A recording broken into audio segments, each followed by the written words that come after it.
Welcome to session 3 of our online conference, Researching English Eastern Canada. In this class, we'll turn our attention to the settlement history, the records, and research strategies for the province of New Brunswick. Our presenter for this session is senior genealogist Rhonda McClure. She is a nationally recognized professional genealogist and lecturer specializing in New England and celebrity research, as well as computerized genealogy. She is the compiler of more than 120 celebrity family trees. She has been a contributing editor for Heritage Quest magazine, Biography magazine, and was a contributor to the History Channel magazine and American History magazine.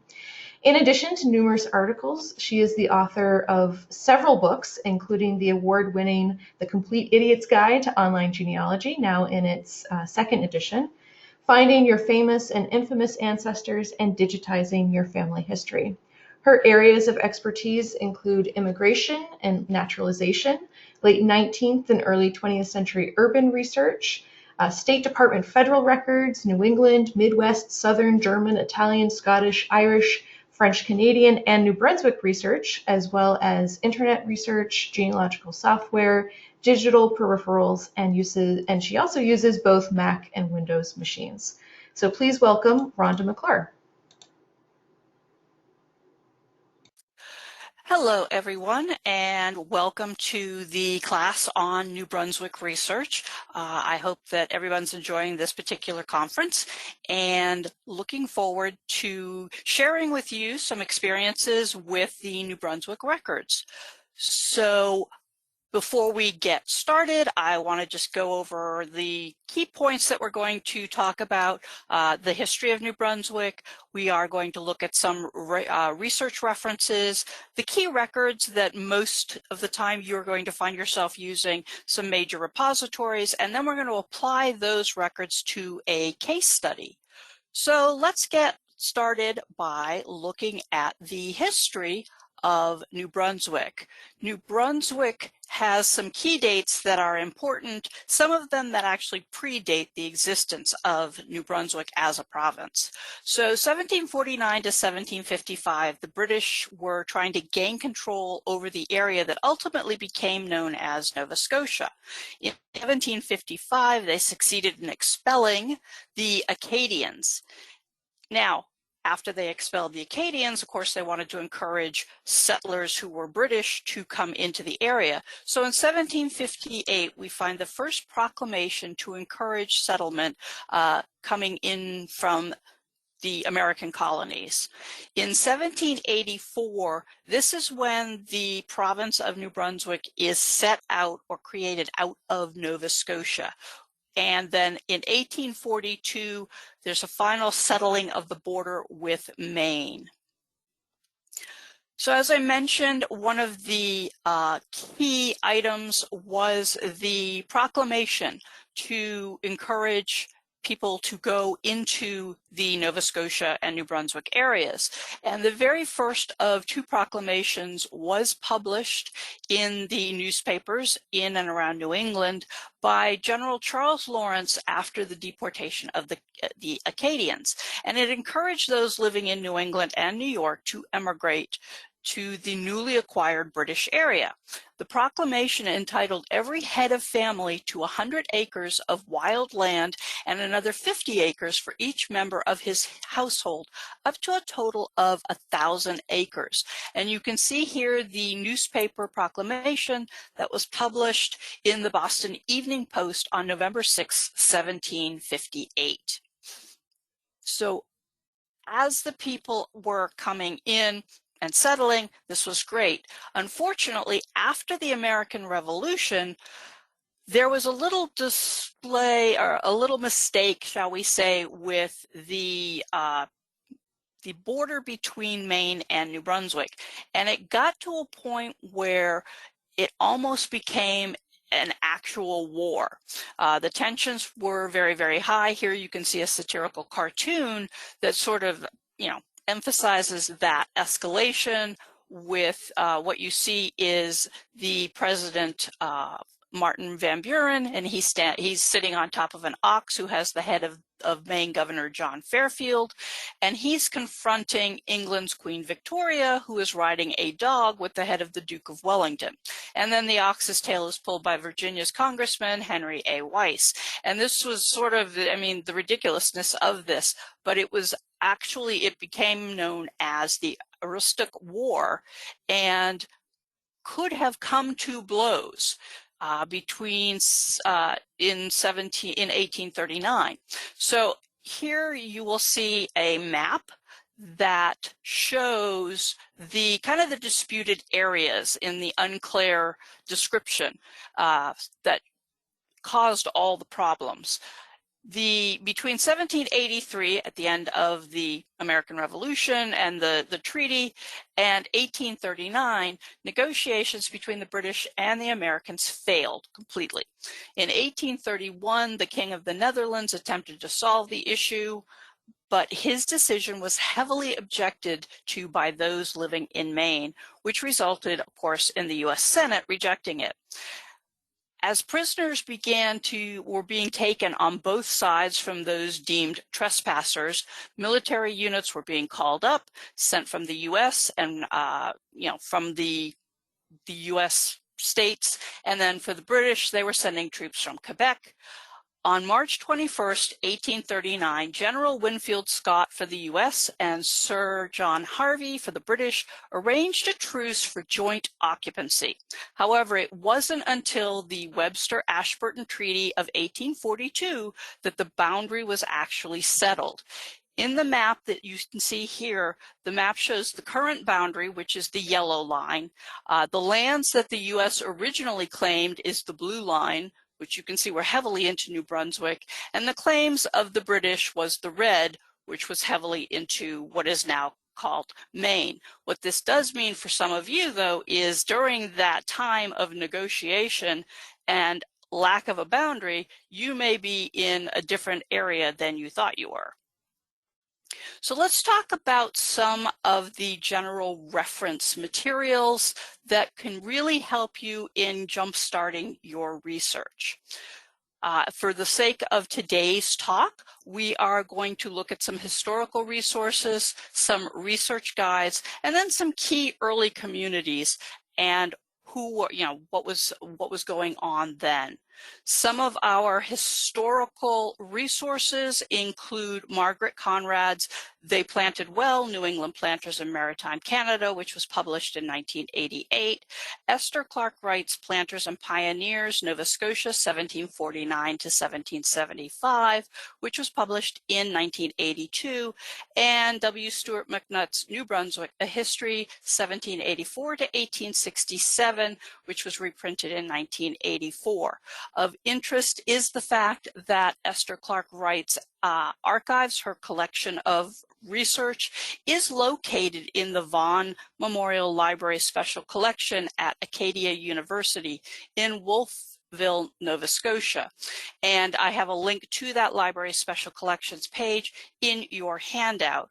Also, the reason that we're mentioning all of these Nova Scotia things is because many of your people came in the time when New Brunswick was Nova Scotia, but they never actually moved out of where, they didn't move. What happened was New Brunswick got carved off of Nova Scotia.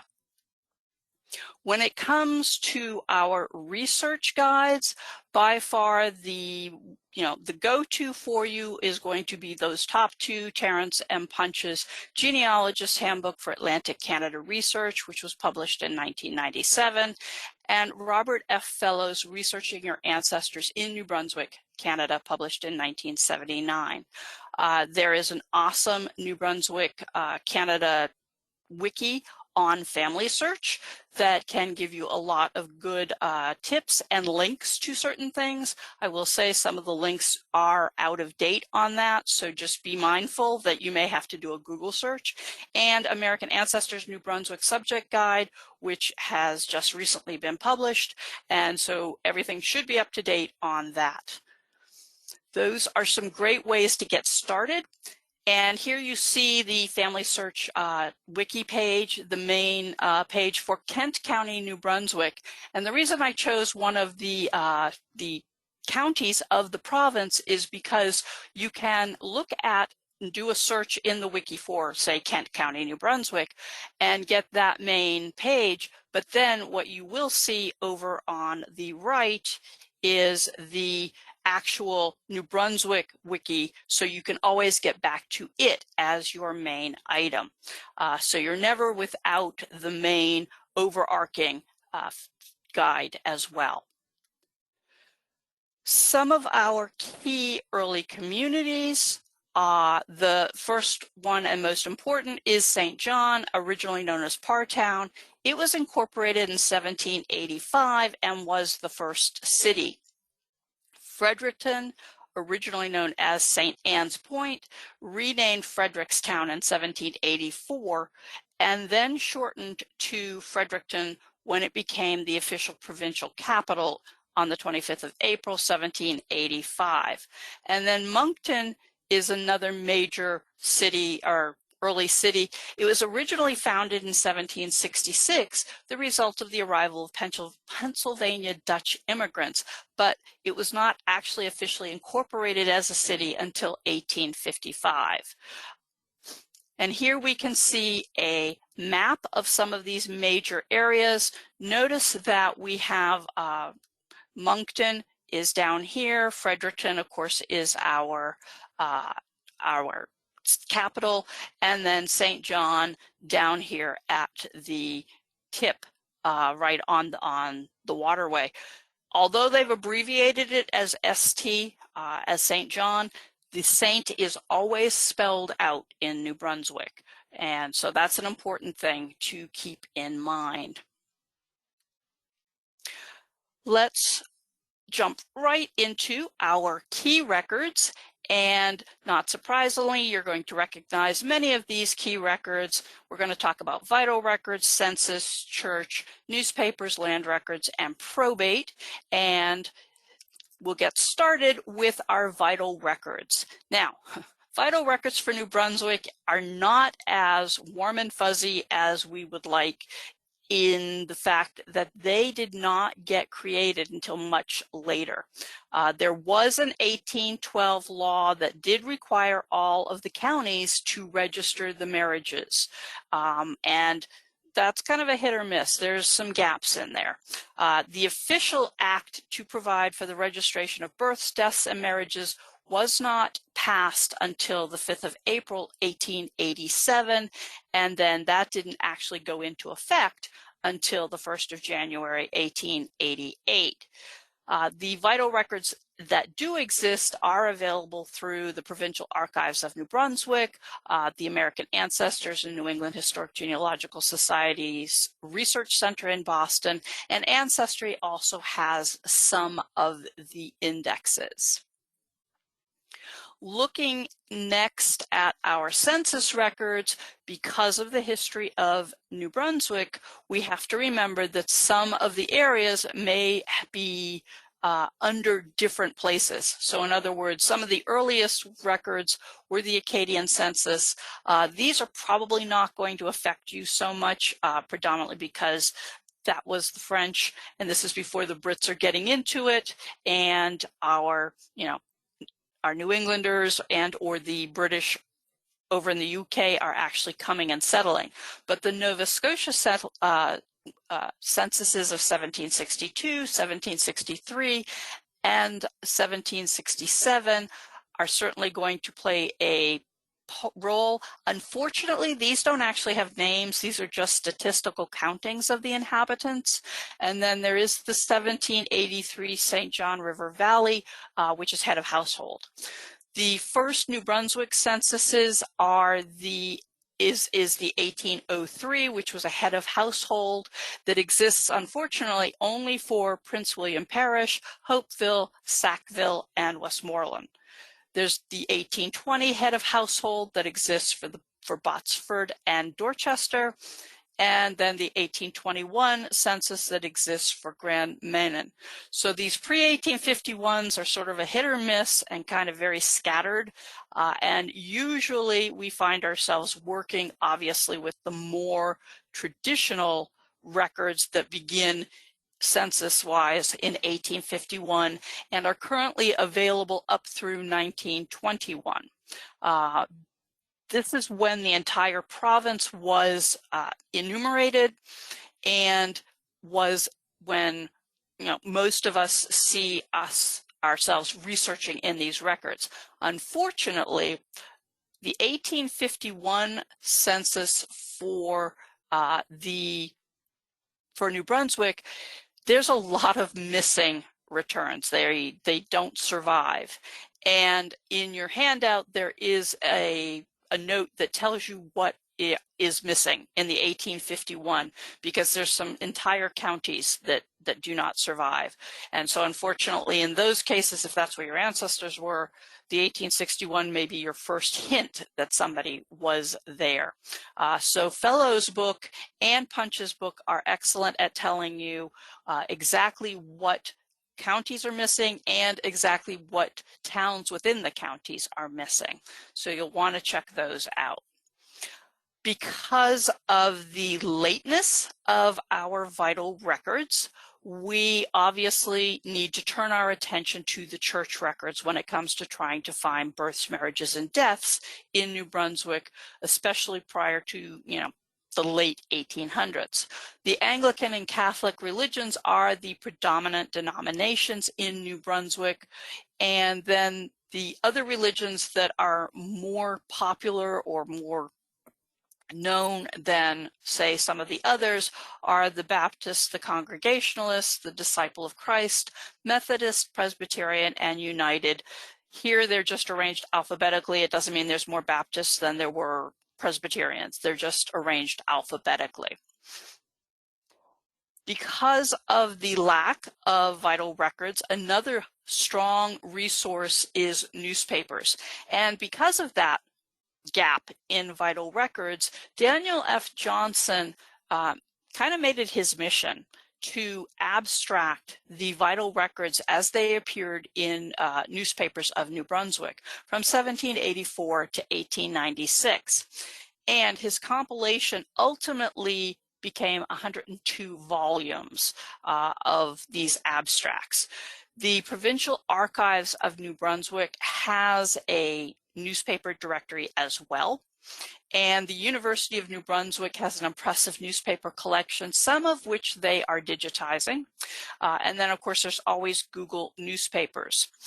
And the Daniel F. Johnson compilation is now digitized and available on the Provincial Archives of New Brunswick's website, which will be discussed later, and you'll see it in action in our case study. But just to give you a look at some of the other websites that I mentioned, the first one is the newspaper directory of that's available on the Provincial Archives website, and you'll see the URL down there, archives.gnb.ca/research with a capital R, tools with a capital T, all one word, /newspaper directory with the N and the D capitalized, all one word. And here you can view these in different ways. In other words, you can get an alphabetical listing, which is what you see up here, and with Acadia obviously being the first one in Moncton, but you can also change how you view that. You can view it by place, by publisher, or in chronological order to see what newspapers appeared for you, were in existence in the time period that you need. As I mentioned, the University of New Brunswick also has an excellent collection of newspapers. Unfortunately, these newspapers are things that you would have to physically go and visit the university for, but you can see there is a way of, they have a great newspaper guide on their website, and we have the URL there, but it's also in your handout, so don't worry about having to write it down quickly, it is available in your handout, and then you can play around with it. I did mention that the University of New Brunswick has begun to digitize some of their newspapers, which is good news for us. And you can go to that particular collection by going to newspapers.lib.unb.ca. And again, that link is also in your handout, so you can search those. Google Newspapers is one of those areas that is well hidden, and yet it has a lot of great useful resources for those of us who are looking for early records, newspaper records that have been digitized. And so the easiest way to go to that is news.google.com/newspapers. And that'll take you right to the screen that you see here. It's all alphabetically arranged. However, you can search within. You can see here the Google News, and then you can search the archive, or you can search the web. Searching the archive will search these newspapers and show those newspapers that have the hits that you're looking for. Obviously, beyond our warm and fuzzy records, we get into land records. Once again, we have some issues where it's not traditional records as we know them, where, John Smith is selling to, David Johns or something. The earliest records are land petitions, where people were petitioning for land to own. And those land petitions are broken down into a couple of different series. The original series is the 1783 to 1918 collection, and the RS-108 is the record number for the Provincial Archives of New Brunswick's collection. The index is available on the Provincial Archives of New Brunswick website, and then the images are available through Family Search, provided you're at an affiliate library, which New England Historic Genealogical Society's Research Center is, or you're at a family history center. So you can use the index on the archives website, and then if you're in an affiliate library or the family history centers, you can then look at the actual images themselves. Keep in mind, though, that your original land grants may have been filed in Nova Scotia, because prior to 1784, when New Brunswick is an entity, those records are going to be in Nova Scotia. Also, once somebody owns a piece of property, then we're going to see the more traditional selling of land, and those land records are filed in the county courthouse, existing on microfilm and sometimes online as well. And then finally, probate records. Most of your probate records are housed at the Provincial Archives of New Brunswick. Many of the counties have both probate files and probate books. The difference between these is the probate files are the actual packet of every little piece of paper that was generated in the probating of an estate. It means every receipt, everything that transpired. The probate books are what we often refer to as clerk's copybooks. This is the clerk's copying of, say, the will, the inventory, etc., into his volumes, his bound volumes, and he only records the highlights, so the important records. So he's not going to have every little receipt that transpired, but he'll have the will, he'll have the inventory, he'll have any bonds, distributions, etc. So that's the difference between the two. For those of you who may have ancestors in Kent County, New Brunswick, bad news, probate records were destroyed by fire. There are none. Don't even bother looking for them. And this is most unfortunate for many of us. So major repositories and websites, especially with today with our computerized abilities, we're going to take a look at some of those. Obviously, the Provincial Archives of New Brunswick, which I have already mentioned numerous times, is a huge major repository. Then the Archives and Special Collections at the University of New Brunswick, Family Search and Ancestry are kind of your major go-tos when you're doing this research. And we'll take a look at each one of those. This is the Provincial Archives of New Brunswick. It's located in Fredericton, New Brunswick, on the campus of the University of New Brunswick, which is the oldest English language university in Canada and among the oldest public universities in North America, having been established in 1785. I can tell you that the people here are amazing, super helpful, very, very friendly. It's a great place to be. Lucky for us, they have an awesome website as well, and the URL to that is archives.gnb.ca/archives with a capital A /. And they used to have everything in separate searches, but they recently last couple of years, came up with this federated database search. And we're going to take a little bit of a look at that. So you've got this federated database search, but also take note of the what's new over in the far right, because they often will update you on what's newly digitized if they've added any new databases. But the federated database search will allow us to search all of their databases. And we're going to click on that, and you get this main screen here. Let me call your attention very quickly to their search. Most of the time we're used to putting in the given name in the first field and the surname in the second field.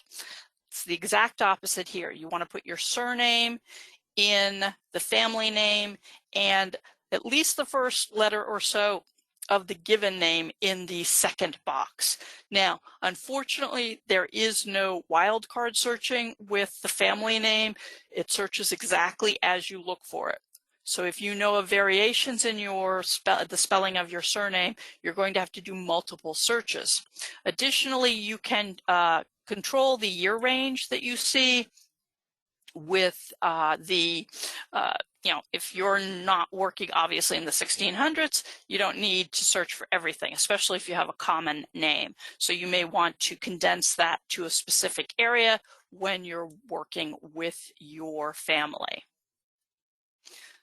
To see all of the databases that are listed, you can click on this database link at the top above the main search, and it will show you a list broken down by subjects of all of these records. And it will tell you how many records they have and the year range. So in other words, we have things like the marriage bonds, 1810 to 1932, and then there's 41,424 records. Not a lot when you consider the, over 100 years that we have. This kind of clues you into the fact that some of the records in the earlier years are not as all-encompassing as we would like. And if you use a scroll to scroll down on the your right-hand side, this will continue to show you additional records of many other kinds. And let me call attention to the fact that Daniel F. Johnson's newspaper, Vital Statistics, does appear under the other category. So whenever you're searching, especially the federated search on the New Brunswick Archives website, be sure and look under other, because his is extensive, 1784 to 1896, and may hold what you're looking for. I did mention the University of New Brunswick libraries. They have a lot of great online finding aids and list of their holdings that can be viewed through the records themselves. So the holdings tell you some of the specialty collections that they have, and tell you them by the the records as they are known And so we have like the university archives, special collections, books, microfilms, etc., so that you can focus on different types. But the research tools, the finding aids, are your best bet, and you can see that peeking out just right here, the online finding aids. And so that is also an excellent resource for you. As I said, you do have to go there yourself to physically use these collections in the University of New Brunswick's archives and special collections. Not surprisingly, more and more we are doing more things online, and Ancestry, of course, does have a few resources for New Brunswick. Keep in mind that usually my go-to when I start any New Brunswick research is the Provincial Archives website. Number one, it's free. Number two, they have done an excellent job of digitizing their collections, but there are some things that you'll find through things like Ancestry that may lead you to other records through their suggested records that you see on the right-hand side, etc. And then, of course, there is always the family search, which is one of our go-tos for pretty much anything. So now that we've talked a little bit about those records, I want to show you how you can use that with a particular case study. And for the purposes of this case study, I picked William James Eyre and Mary Irving Johnston. And the information that was supplied by the family member is where most of the initial information came from that I'm working off of in this case study. And the family itself resided in both Kent and Westmoreland counties. I did have a Canadian census for 1860 that showed the William and Mary and some of the children. So that was my working information as I began to get started. And I've got a family group sheet for you that shows you all of the information that was currently known and gives us the sources that I had currently researched in it. Remember, it's really important to keep track of your sources, especially when you're working in a place where some of the warm and fuzzies may not exist. So you may need to realize, oh, I've got to look at, the newspapers or whatever. So we're going to go ahead and get started. And the way I'm doing this is like I do with most things where I'm given information, I will probably recreate some of that research just to make sure that I interpret it the same way as the person who shared it with me. Not saying they're wrong, just we're all at different levels of our research. So I began with the 1861 census to recreate a search that had been done many years ago on microfilm for William and Mary. Then I searched for a marriage that I knew of for one of William's sons, Henry, who married in Moncton. And then I started to do additional census research. So that's where we're starting our research case study. As I mentioned, the 1861 census, I knew that this couple existed in the 1861 census. When I put in William Eyre, and I usually will put him in with, different spellings with wildcards on Ancestry, it actually required me to search using just his given name, his year of birth, plus or minus 2 years, and the place that I knew they were living in to actually locate the family, because unfortunately, as you can see here, he was indexed as William Ailes. And we're going to look at the census record itself, and I guess I can kind of see how they maybe got the AYRES, LES out of it. I can't even say it wrong. But you can see in the red box that William is right here as head of the family with his family. And the way in which the R was written, I can kind of see might be an L, may be misconstrued as an L. Couple of things that we wanted to note here is William Ayres Jr., which who is a widower in this instance, has his children Sarah Jane, who was age 8, Elizabeth, age 5, Henry, age 3, and a lodger residing with him. William and his children are living right next door to William's parents. You can see William's heir right there, and the red line kind of obliterates his wife Miriam. But they were living right next door, and both households are listed as Baptist for religion. And as with everything that has to do with the need to possibly look at church records, religion is a key clue, and the Canadian censuses fortunately do ask us about that. So as I mentioned, I did know about a marriage for Henry and the son of William. So what I did was I put in heir and Henry, and then I chose the years 1859, which was the year of birth for Henry, and 1900, when I knew that Henry, his wife and kids had moved and were definitely residing in Massachusetts, and then I did the search. So this is the federated search. And what you're going to see here is that there are not many hits for Henry in this time period. You will notice that most of the entries here have zeros next to them. But if we get all the way down to the other, we see that there were 3 hits. So that's the one that I'm going to go to. And we're going to see those 3 hits spelled out. Not surprisingly, they're coming from that newspaper abstract database that I mentioned, and I was looking specifically for the 1881 because that was the year that I knew Henry was married, and that is, so I took the first one to take a look and clicked on it, and we got the abstract from the newspaper. What I really love about the online version is that I get, as you can see at the very, very top here, we have the date of the original newspaper, the county, the place, and the newspaper's name itself. So if I can find a digital image of that newspaper, perhaps I can verify the abstract, because with everything, abstracts, sometimes they do have some typos, etc. However, in this one, we see that we have the marriage abstract down below here.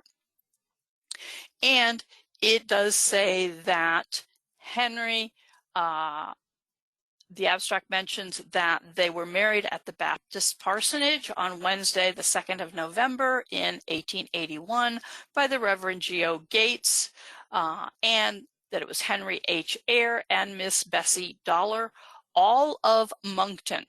So this means that Henry is listed as residing in Moncton in 1881, as is Bessie and possibly her family.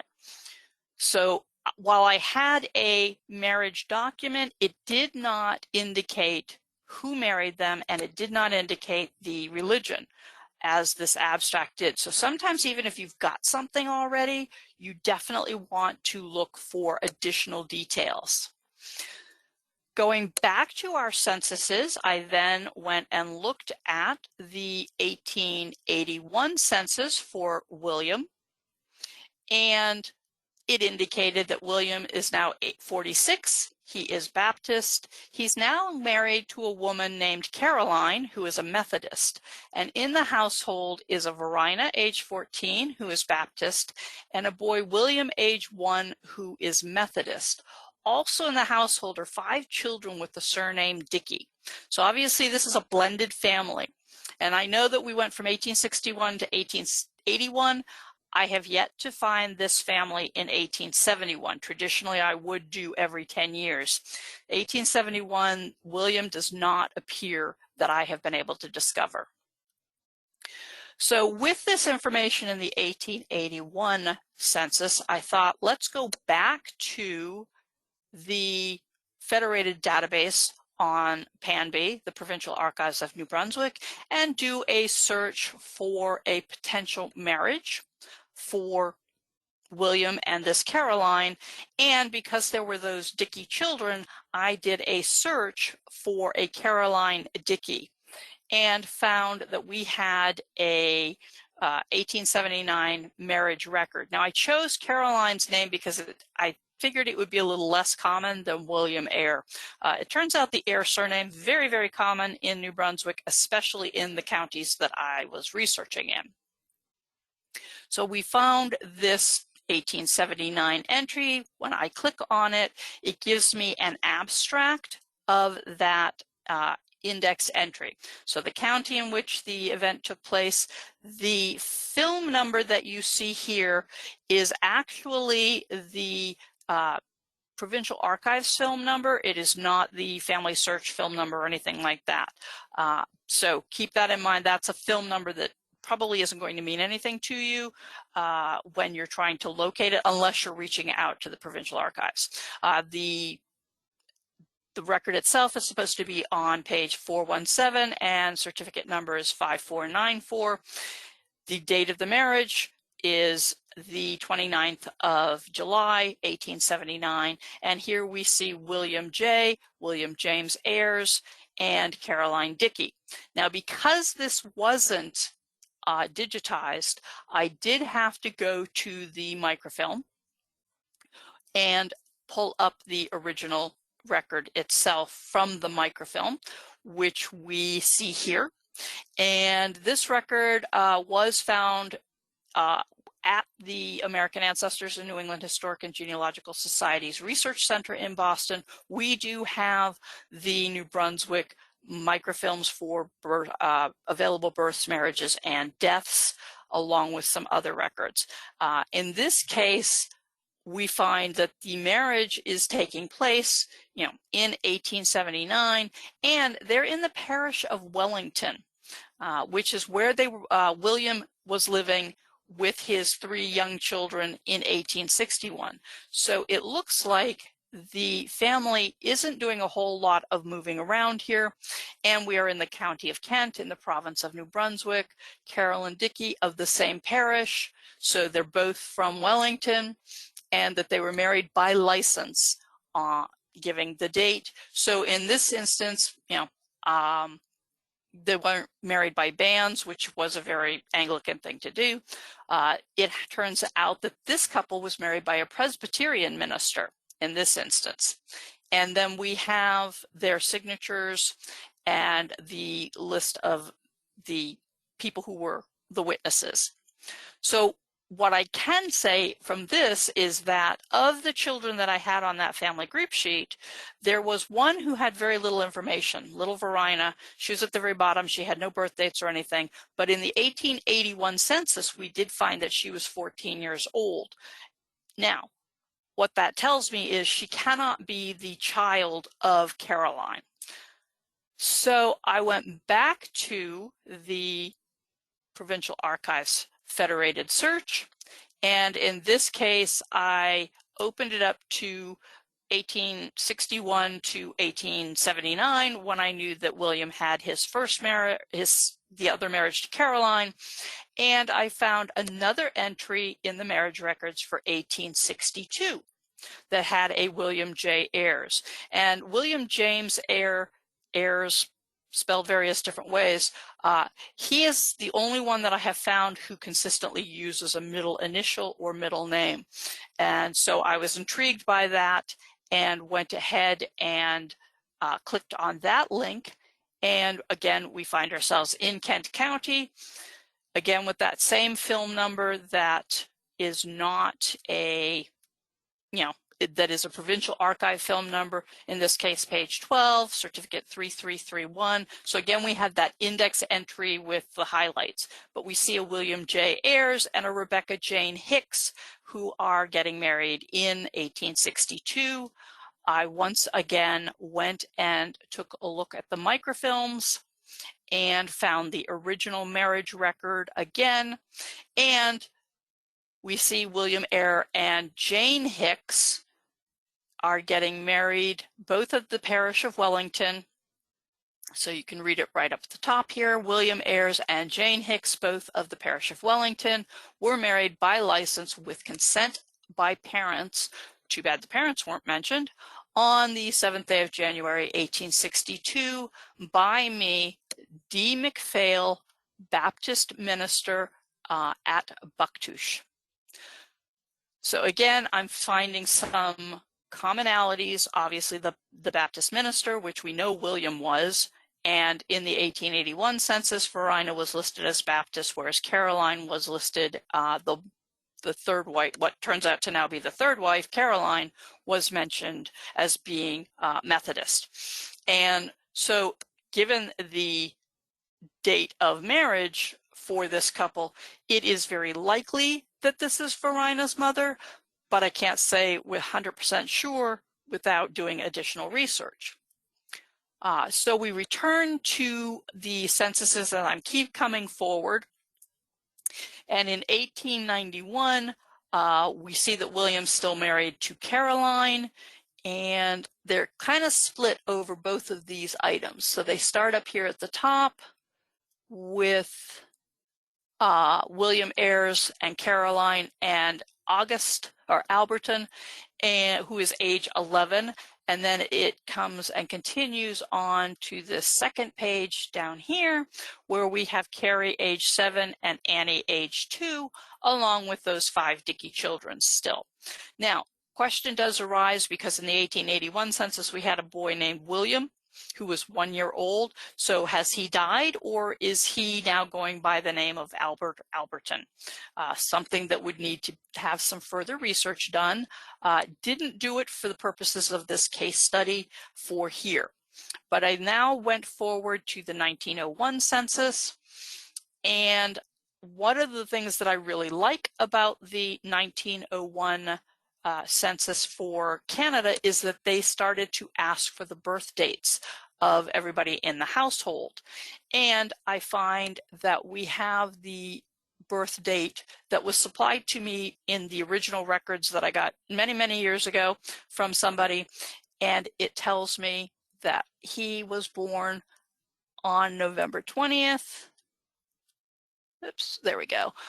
In 1833, and which supports the information supplied to me. Now, it's entirely possible that the person who supplied that information looked at this census. Unfortunately, when the information was shared with me, there were no source citations given.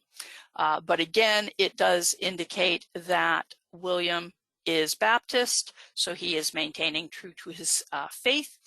And we have Carrie right here. And then we also have somebody named Pearl, who appears to be the same age as Annie. So possibly Annie had, was either Pearl Annie, Annie Pearl, whatever in her name. But it gives us additional information. And then there's a couple of Dickies still living with them. Going forward to the 1911 Canadian census, which it's always important, even if you're supplied with, say, death dates from somebody. In this instance, I had been told that William died in 1904. So by going to 1911, I'm actually kind of looking to see if I can support that. I expect to find, maybe Caroline is widowed or something. Instead, what I discovered was that William was still alive and well, and in this instance, he was living in the household of one of the Dickey boys. So up on this top set of the top line, you see that we have Elmore Dickey, who was one of the 5 Dickey children that were residing with William and Caroline, and his wife, their kids. And then down on the second line, the second box, we have William and Caroline. Now, I want to call your attention to the fact that the information in this particular census is being recorded in French. New Brunswick is the only one of the 3 maritime provinces, which include Nova Scotia and Prince Edward Island, that is dual language, with it being about 2/3 Anglophone and 1/3 Francophone. However, what that does is if you have a French enumerator recording English names, keep in mind that the spelling could be a little off because it's all being done through phonetics usually. And so don't be surprised if things are spelled dramatically differently. But also keep in mind that, this is written in French. So William is listed here as father, Caroline as mother. And of course, we know that Elmore Dickey had a Dickey father, but it could have been misleading. People might have thought maybe, his wife was the heir. No, this is because of Caroline having had that first marriage. And then Elmore is now living with, William and Caroline are now living with Elmore as they have gotten into advanced age. So just keep that in mind. But it also, as I said, disproved something that I had been previously told.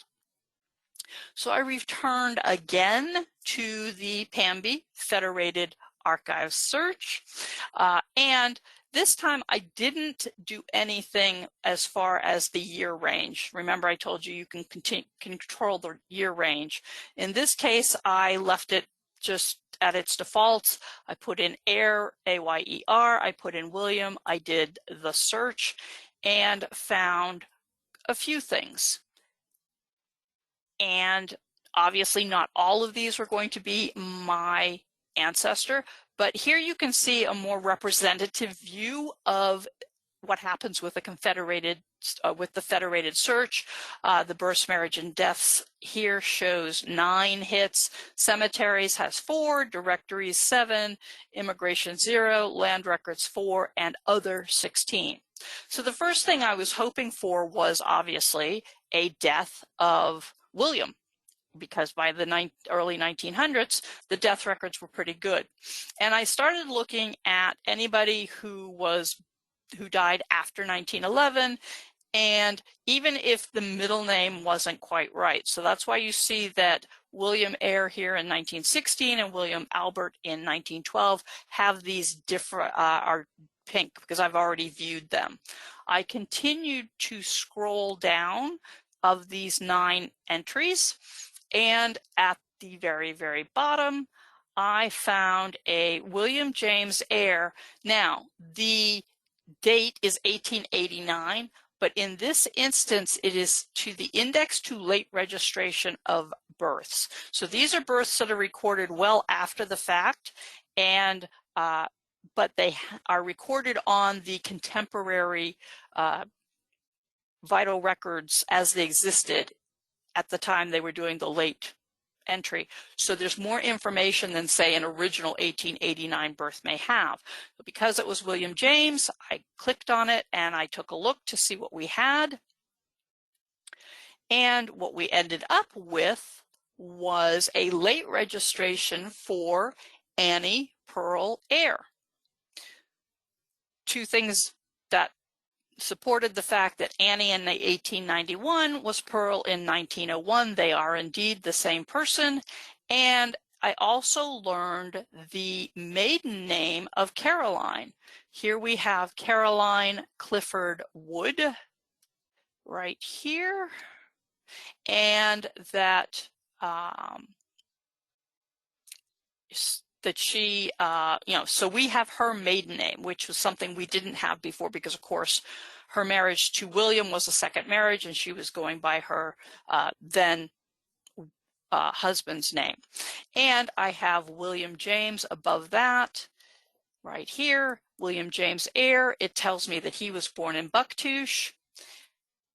We have Edith May Dickey Taylor as our informant. This is one of the 5 Dickey children who were living with this household, and it's with a delayed birth registration. There has to be some kind of, how do you know that this happened? And here we have that she was present at the time of the birth and that she personally cared for the child because she was 19 years old at the time that Annie Pearl was born. So this gives us a lot of useful information in a delayed document. Now, obviously, memories could be a little off, but these people were all living at the time of Annie's birth, and so Annie very likely does know her mom's maiden name, and things like that. So we got a lot of good, useful information from this delayed birth, although I did not find a death for William. I returned to our items of the federated database search and went and moved on to the cemetery collection. And so we had 4 hits there. Of those, there was a William J. who is listed as 1912. Obviously, I'm going to look at him first. So I click on his name, and it gives me a couple of things. It gives me his name, William J. Eyre. It tells me he was born 1834, that he died in 1912, and the name of the cemetery, which is Bucktooth United Methodist in Kent County. He may have just, his last wife, Caroline, was a Methodist, so this is not to be, this is not totally out of the realm. And notice that there's like a cross-reference. Other records that may be associated with this marker plot, and it says Eyre Carey. First thought, I figured this might be his wife, Caroline. And so when I clicked on it, I was given instead Annie Pearl's older sister, Carrie, who was born in 1883 and died in 1911. And then the relationship is spelled out for me if I had any doubts that she's the daughter of William J. Eyre, also buried at Bucktooth United Methodist, Kent County. So that told me some information about Carrie, who did not show up in the 1911 census. Maybe she died before the census was taken, or maybe she was, working somewhere and was enumerated elsewhere. But at the very least, I know the year that she died and where she's buried. Moving on from some of this, now we're going to get into some of the nuts and bolts of land research. Obviously, it's really useful now that I know that William James Eyre has 3 wives and that he lived predominantly from 61 to 1911 in Wellington in Kent County, New Brunswick. Now, because he is in Kent County, one of the resources that will not be available to us, of course, is probate records because they don't exist. They went up in flames. But the land records could be useful as well. And there are indexes and deeds that have been digitized that are on Family Search that we can work with. So I went to the Family Search catalog. I did a type. I typed Kent County because the records are on the county level for this. And normally people will just go and immediately see this bright red note down here, and they will immediately go and click here, which we see right over here. I prefer to look at the full catalog entry before I do that, predominantly because I want to see how things are arranged. So instead, I scrolled down further to look at the systematic search of how things were arranged. And I did this because, as we can see, some of these indexes are split. So we've got 1827 to 1865. Then we have 1865 to 1886. Now, the good news was I was looking for the surname Eyre, so I'm at the front of whatever set I'm looking at. And then we had 1886 to 1900, and they continue on. It's important that you do a systematic search of the indexes, partly because you need to get the big picture on this. And so I did it for the years that I knew William James Eyre was alive. The records themselves are not searchable. And the way I know this is because over to the far right here, we have just the little camera. This tells me that things have been digitized, but they're not searchable. And by that, I mean you can't go to Family Searches, search records, and type in William's name and get hits. I can look at these images, though, and I can go through them. And because these indexes exist, that at least helps me in getting to what I need. And as I said, because I like to do this systematically and because I can go back and forth with this particular image right here, I often work from this catalog entry rather than the other entry that we saw with the big red note. In doing so, I started with the grantee index in 1827 to 1865 for Kent County. Not surprisingly, there were quite a few heirs by name. Nobody who jumped out at me as being a William J. However, we do have a William Sr. showing up here, which could be a way of differentiating between William Jr., William James, because his father was a William as well. I again began to collect the entries, and I searched the grantor index for that same period. Now, the difference between a grantor and a grantee is that the grantor is the seller and the grantee is the buyer. And in the grantor index, you will very often see, as we see here, you will see names of spouses very often because they had to release their right of dower. In this instance, we do see quite a few entries for William Eyre and his wife Miriam, although her name appears to be spelled in a couple of different ways. These are the parents of the William James Eyre that we've been researching. So they're obviously of interest to me at a later date. I moved on to the 1865 to 1886 collection. We see the grantee index up top and the grantor down below. And now we're starting to see somebody with the initials, the middle initial of J. And not surprisingly, we know that William is on probably his second wife here in 1866 when he is buying land from a Robert C. Hicks. And we know that his second wife was a Hicks. That was her surname. So this could be her father, we don't know, but obviously it's somebody of interest. And then in the grantor index, we see William J. Jr., and we see a William J. and his wife, Jane, listed. Again, all of these are land records that I'm going to need to go through. Going forward to the 1886 to 1900 and the 1901 to 1917 indexes, the grantee index for 1886 to 1900 had heirs in it, including our very well-known now Caroline, who was William's third wife, but there were no grantor listings in that time frame. And then in the 1901 to 1917, we see again Caroline is selling, and it says at VIR, that is her means and her husband, and she's selling, not surprisingly, to Elmore Dickey, her son.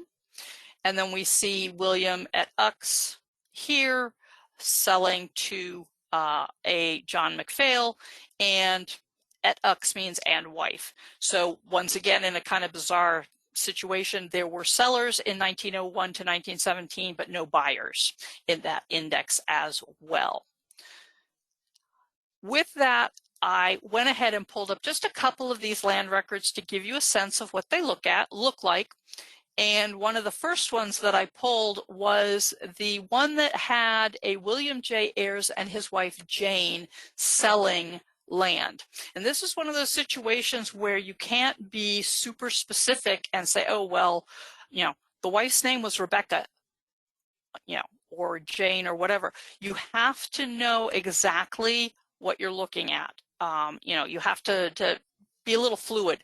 And in this instance, at the top of the record, up in here where we see that I, William J. Ayres of Wellington in the county of Kent, etc., and Jane, my wife. So right here we see, and Jane, my wife. And I know that this is a very flourishy handwriting.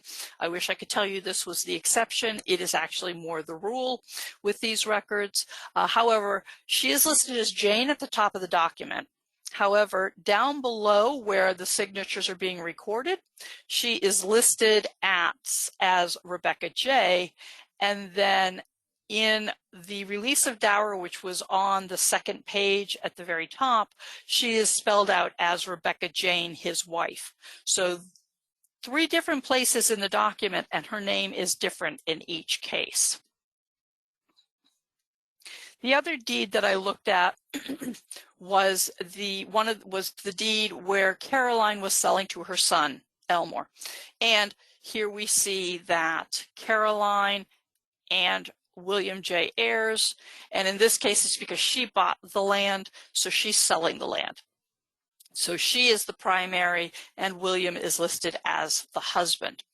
And it also, in the item further on in the land record, which carried over into a second page, did indicate a volume and page in which a deed was registered in which she gained the piece of property.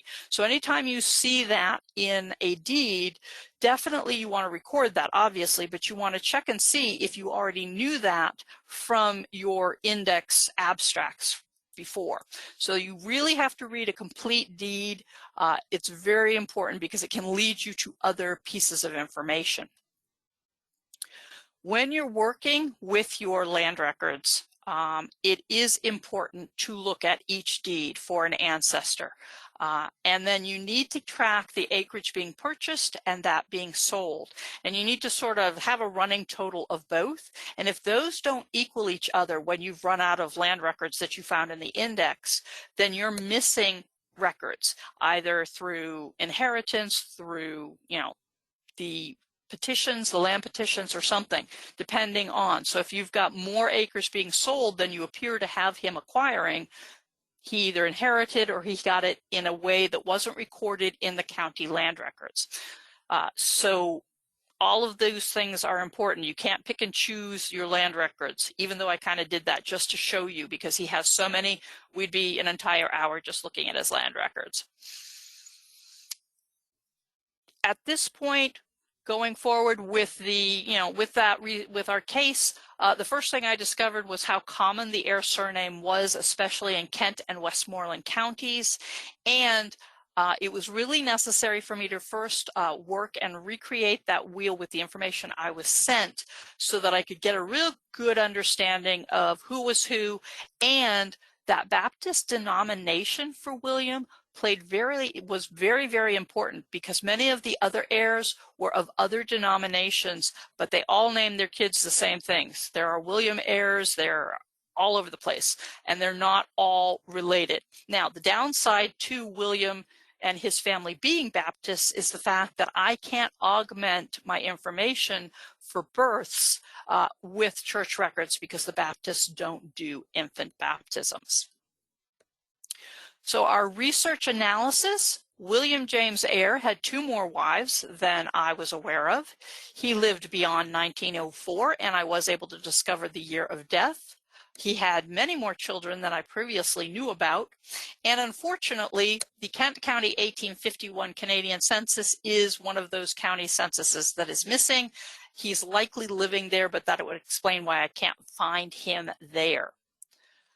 Additional analysis, the land records obviously need to be completely examined. I picked and chose for the purposes of our case study here, but I really need to go through all of those. And the deed indexes did lead to some land records that appear to support William James Ayre's second wife was Rebecca Jane Hicks, very likely now looking much more like Verina's mother, given the time period that we saw some of the dates with Jane involved. They were taking place after Verina's birth. So that would seem to indicate that Rebecca was still alive when Verina was born. So that sort of concludes our talk on New Brunswick. Hopefully the information that you saw of the highlights of the records and then showing them in use gives you a good understanding of some of the ways in which you can research your New Brunswick ancestors. You can always learn more on our website by visiting at americanancestors.org/learning-center. And I want to thank you again for taking part in this conference, and hope that you are getting lots out of it. And that is all. So goodbye for now.